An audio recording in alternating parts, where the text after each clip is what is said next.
மாமன்ற உறுப்பினரும் கழக தேர்தல் பணிக்குழு செயலாளருமான அன்பு சகோதரர் வேளச்சேரி பி மணிமாறன் அவர்களை உரையாற்றுமாறு அழைக்கிறேன். வரலாறு சிறப்புமிக்க இந்த மாபெரும் பொதுக்கூட்டத்தினை தலைமை கழகம் அறிவித்து 24 மணி நேரத்திலே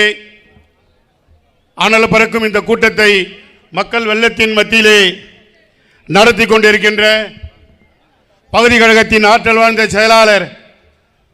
மாவட்ட கழக செயலாளருக்கு சரியான தளபதியாக கிடைத்திருக்கின்ற என் அருமை தம்பி மரியாதைக்குரிய பகுதி கழகத்தின் ஆற்றல் வாழ்ந்த செயலாளர் ஆனந்தம் அவர்களே, எனக்கு முன்னால் முன்மொழிந்த ஆற்றல் வட்டக்கழக செயலாளர்கள் போத்தா மதிவாணன் அவர்களே, அருமை தம்பி பாலசரிஸ் அவர்களே, எனக்கு பின்னால் உரையாற்ற இருக்கின்ற மரியாதைக்குரிய ஆற்றல் வாழ்ந்த சட்டமன்ற உறுப்பினர்கள் ஆர் உயிரண்ணன் அரவிந்த் ரமேஷ் அவர்களே, அன்புக்கு இலக்கணமாக பாசத்திற்கு பணிவாக இருக்கின்ற என் ஆர் உயிரண்ணன்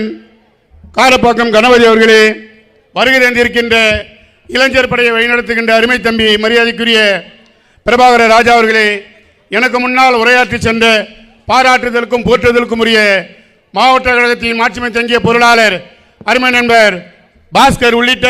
உங்கள் அனைவருக்கும் நெஞ்சார்ந்த நன்றியினை தெரிவித்துக் கொள்கிறேன். எனக்கு பின்னால் உரையாற்ற இருக்கின்ற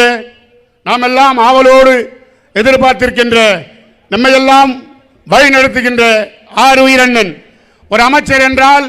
எப்படி இருக்க வேண்டும், மாவட்ட செயலாளர் என்றால் எப்படி இருக்க வேண்டும், சட்டமன்ற உறுப்பினர் என்றால் எப்படி இருக்க வேண்டும், திராவிட முன்னேற்ற கழகத்தின் தொண்டன் என்றால் எப்படி இருக்க வேண்டும் என்பதற்கெல்லாம் உதாரணமாக இருந்து வருகின்ற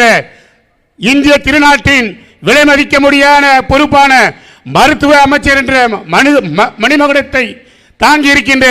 என் ஆர் உயிரண்ணன், நம்முடைய பாச தளபதி இயக்கத்தின் தலைவர் அவர்களின் நோக்கி வருகின்ற ஈட்டிகளை முன்னின்று தன் இதயத்திலே தாங்கிக் கொள்கின்ற என் ஆர் உயிரண்ணன், வாழ்நாள் உள்ளவரை திராவிட முன்னேற்ற கழகத்திற்காக தன்னையும் தன் குடும்பத்தையும் அர்ப்பணித்து 24 மணி நேரமும் திராவிட முன்னேற்ற கழகத்தின் முன்னேற்றத்திற்காக உழைத்து வருகின்ற என் ஆர் உயிரண்ணன், அண்ணனை பொறுத்தவரை அவர் பதவியிலே வகுத்த நாள் இது நாள் வரை ஜாதி வேதம் இல்லாமல் ஒரு பாசமிகு அண்ணன், உயர்ந்தவன் தாழ்ந்தவன் என்று வேறுபாடு பார்க்காமல் ஒரு பாசமிகு அண்ணனை நாம் தமிழ்நாடு மருத்துவத்துறையிலே பெற்றிருக்கிறது என்றால் அது நாம் செய்த புண்ணியம்தான். என் அருமை தோழர்களே, ஒரு நாட்டில் மிக முக்கியமானது மருத்துவத்துறை தான். அந்த அரசுக்கு இதயமாக